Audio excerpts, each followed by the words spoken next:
ಯಾರು ತಗೊಂಡಿದೆ ಇದು? ಅತ್ತೆ ಪಾಯಸ ರೀ. ತಂಗಿಮ್ಮ ನಂಗೆ ಸ್ವಲ್ಪ ದೊಡ್ಡದು. ಅದನ್ನೇ ತಗೊಳ್ಳಿ. ಏನದ್ಕೆ ಪಾಯಸ ಇಲ್ಲ? ಏನ್ ವಿಶೇಷ? ಇವತ್ತೇನಾದ್ರೂ ಹಬ್ಬನಾ? ಊರ ಹಬ್ಬ ಮೊನ್ನೆ ಆಯ್ತು, ಶ್ರೀರಾಮನವಮಿ ಇನ್ನೂ ಬಂದಿಲ್ಲ, ಇನ್ಯಾವ ಹಬ್ಬ ಅತಿಗೆ? ಹಬ್ಬಕ್ಕಿಂತನೂ ದೊಡ್ಡ ದಿನ ಇದು. ಆಡ್ಕೊಳ್ಳೋರ್ ಮುಂದೆ ನಮ್ ರಾಜಿ ಸತ್ಯ ಗೆದ್ದ ದಿನ. ಸ್ವಲ್ಪ ತಡ ಆದ್ರೂ ಕೂಡ ನಿಜ ಗೆದ್ದಂತ ಸಂದರ್ಭ ಇದು. ಹೌದು ದೊಡ್ಡಮ್ಮ, ರಾಜಿ ಮಾಡದೇ ಇರೋ ತಪ್ಪಿಗೆ ಕಳ್ಳ ಅನ್ನೋ ಪಟ್ಟ ಹೊರಟೋಯ್ತು.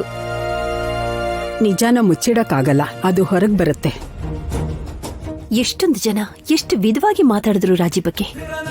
ಆದ್ರೆ ರಾಜಿ ಮಾತ್ರ ಯಾರಿಗೂ ಎದುರುತ್ರ ಕೊಡ್ಲೇ ಇಲ್ಲ. ಯಾಕೆಂದ್ರೆ ಸತ್ಯದ ಹಾದಿಲ್ ನಡೆಯೋರ್ಗೆ ಕೂಗಿ ಕೂಗಿ ಹೇಳ್ಬೇಕು ಅನ್ನೋ ಅವಶ್ಯಕತೆ ಇರೋಲ್ಲ. ಕಾಲನೇ ಅವ್ರ ಪರವಾಗಿ ಮಾತಾಡುತ್ತೆ. ಇವಾಗ ನಡೆದಿದ್ದು ಅದೇ ಅಲ್ವೇನಮ್ಮ? ರಾಜಿ ನಿಧಿನ ಹುಷಾರಾಗಿ ಸರ್ಕಾರಕ್ಕೆ ಒಪ್ಸಿದಾಳೆ. ಅವಳ ಕೆಲ್ಸನ ಕೂಡ ಅವಳಿಗೆ ವಾಪಸ್ ಕೊಟ್ಟಿದ್ದಾರೆ. ಇವತ್ತು ನಾನು ಎಷ್ಟು ಸಂತೋಷವಾಗಿರೋದಕ್ಕೆ ಇದಕ್ಕಿಂತ ಬೇರೆ ಕಾರಣ ಇನ್ನೇನ್ ಬೇಕು?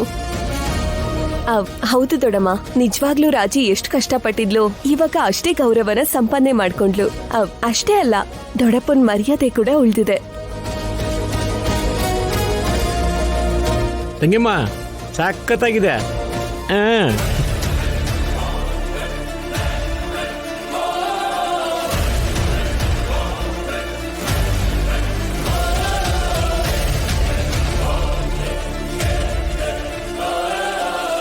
ಏನ್ ಪಾರ್ವತಿ, ಜಾಡಿ ತಗೊಂಡ್ ಬಂದಿದ್ಯಾ? ಮಾವಿನಕಾಯಿ ಅಕ್ಕ. ಮಾವಿನಕಾಯ ಈ ಟೈಮಲ್ಲಿ ಯಾಕೆ? ನಾನು ಮನೇಲೆ ಮಾಡೋ ಪದಾರ್ಥಗಳ ವ್ಯಾಪಾರ ಮಾಡ್ಬೇಕು ಅಂತಿದ್ದೀನಿ. ಅದು ಈ ಮಾವಿನಕಾಯಿ ಜೊತೆನೆ ಶುರು ಮಾಡ್ತೀನಿ. ಮನೆಯಲ್ಲಿ ಸುಮ್ನೆ ಕೂತ್ಕೊಂಡು ಏನ್ ಮಾಡ್ಬೇಕು? ಮನೆಯಿಂದ ಮಾಡೋ ಪದಾರ್ಥಗಳ?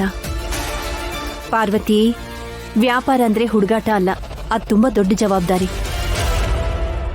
ಹೌದಮ್ಮ, ಬಿಸ್ನೆಸ್ ಅಂದ್ರೆ ಮಾತಾಡೋಕ್ ಚೆನ್ನಾಗಿರುತ್ತೆ, ಮಾಡೋದು ಅಷ್ಟೇ ಕಷ್ಟ ಇರುತ್ತೆ. ಚೆನ್ನಾಗಿ ಯೋಚನೆ ಮಾಡಿ ಮುಂದುವರಿ. ಅಂದ್ರೆ ನೀವ್ ಹೇಳ್ತಿರೋದೇನು, ನಾವು ಬಿಸ್ನೆಸ್ ಮಾಡಬಾರ್ದಾ? ಆದ್ಯ ಡ್ಯಾನ್ಸ್ ಸ್ಕೂಲ್ ಇಡ್ಬೋದು, ಕಾಂಟ್ರಾಕ್ಟ್ಸ್ ಮಾಡ್ಬೋದು, ನಾವ್ ಈ ಬಿಸ್ನೆಸ್ ಮಾಡಬಾರ್ದಾ? ತಪ್ಪೇನೂ ಇಲ್ಲ ಪಾರ್ವತಿ, ನಿನಗ್ ಮಾಡ್ಬೇಕು ಅನ್ಸಿದ್ದನ್ನ ಮಾಡು. ಅದ್ ಹಾಗಲ್ಲ ಪಾರ್ವತಿ, ಅವ್ರು ನಿನ್ ಒಳ್ಳೇದಕ್ಕೋಸ್ಕರನೇ ಹೇಳ್ತಿದಾರಲ್ವಾ? ಏನ್ ಪರವಾಗಿಲ್ಲ ರೀ, ನಾನೇನೋ ಈಗ ಒಂದ್ ಹೆಜ್ಜೆ ಹಾಕ್ತಿದ್ದೀನಿ. ನಷ್ಟ ಆದ್ರೂ ನಾನೇ ಭರಿಸ್ತೀನಿ. ನಮ್ಮನ್ನ ಹಿಂದೆ ಹೆಜ್ಜೆ ಹಾಕೋದಕ್ಕೆ